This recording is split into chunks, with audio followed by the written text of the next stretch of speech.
Trump on Joe Rogan Friday, October 25th. And there's a Joe Rogan with an ish-eating grin, excited to interview Donald Trump. So the actual news here, of course, Trump will conduct an interview with Joe Rogan for his podcast. The question is, does this actually seal the deal? Or is there a reality where Joe gets some hard-hitting questions at Trump and then it spikes Trump's polls and then Kamala wins? I don't believe that's possible. I don't imagine that that's going to be a thing. I think that most of the people that are actually viewers of Joe Rogan, I don't think that he has very many Kamala voters that actually watch his show. I can't imagine that there's a lot of people that are like, I'm with her. Does Joe want his viewers to think that he's neutral? Does he want them to assume he's not voting for either party?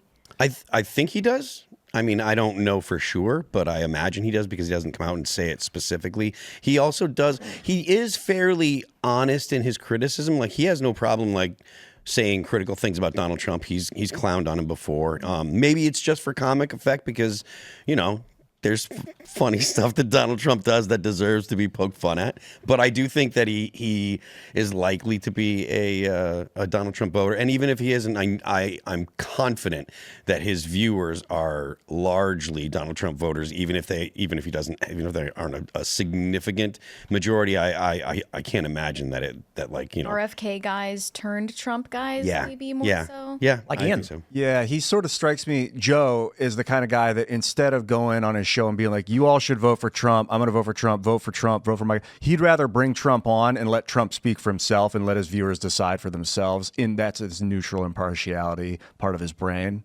I think that's his preference, which is probably why he's going for it. I don't get it because I like telling people what to think. Yeah, but that's not Joe's style. That's not his style, right? He's not combative. He's not trying to be a journalist. He's trying to be like, you're talking like in a cigar room with your buddy, and this is how, right? Like, I think Joe is voting Trump. 100% he's voting for Trump. Right. But I agree with Ian that I think his approach for a while, I thought he was being just, you know, spineless, saying like, I'm like, why don't you just come out and say you're voting for Trump? Dude, if word got out that he wasn't voting for Trump, I just imagine Dana White on the phone. Joe, what are you doing? Joe, come on, you know? Because, you know, I mean, Dana White and Trump are friends and stuff. But I think Joe's going about it right.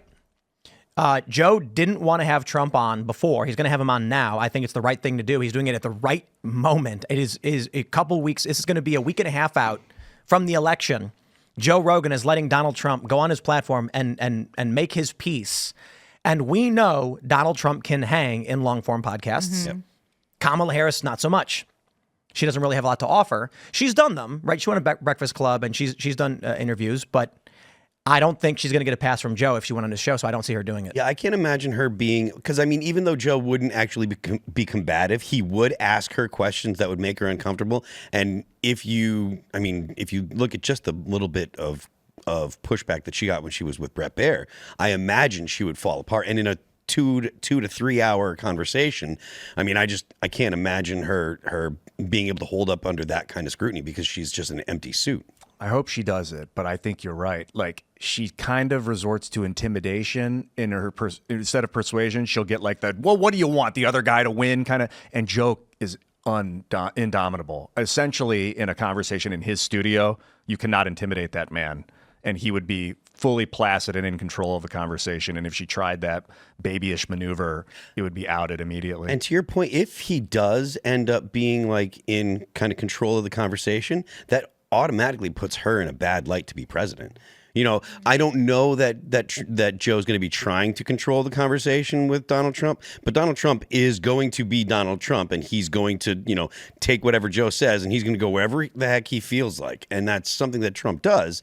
And so that at least even if it doesn't seem like Trump is controlling the conversation, it's going to seem like Trump has his own agenda, whereas Kamala Harris, if he asks her something that makes her uncomfortable, she's going to be defensive, and that's going to look unpresidential. Well, she doesn't come across well even when she's in control of the conversation, so I don't know that matters. I love this whole Trump is exhausted narrative while he's like at a Steelers game or whatever, and Kamala took a day off.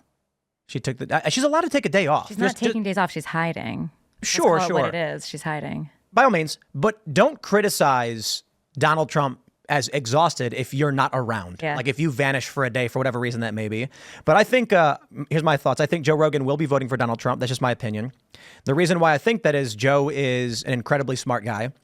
He says on his show often that he's not a smart guy, and he does that because he's modest and he doesn't want to be an arrogant guy. He doesn't want to be the smartest guy in the room. And that's why people really like him. But you know, when Joe talks about health issues and lockdowns, when he says RFK Jr. makes the most sense. Look, RFK Jr. is on Team Trump right now. Yeah. So Joe might, I mean, maybe he's like, I don't want to vote for anybody, but I really doubt it. But why then has he been so neutral? If you, and this is the reality, he comes out and says, go Donald Trump, I'm voting for Trump. There's going to be a lot of middle of the road people who are apolitical, who are going to be like, oh, I don't watch that MAGA. I don't, it could destroy the bridge between moderates and the right that would actually allow people to hear a non-establishment narrative. But you know what? We need social proof. We need people like Joe Rogan showing this is mainstream, right? It needs to be a part of, like the left has done such a good job at making people so ashamed of, in the privacy of their own voting booth, they still feel like they can't pull the lever for Donald Trump.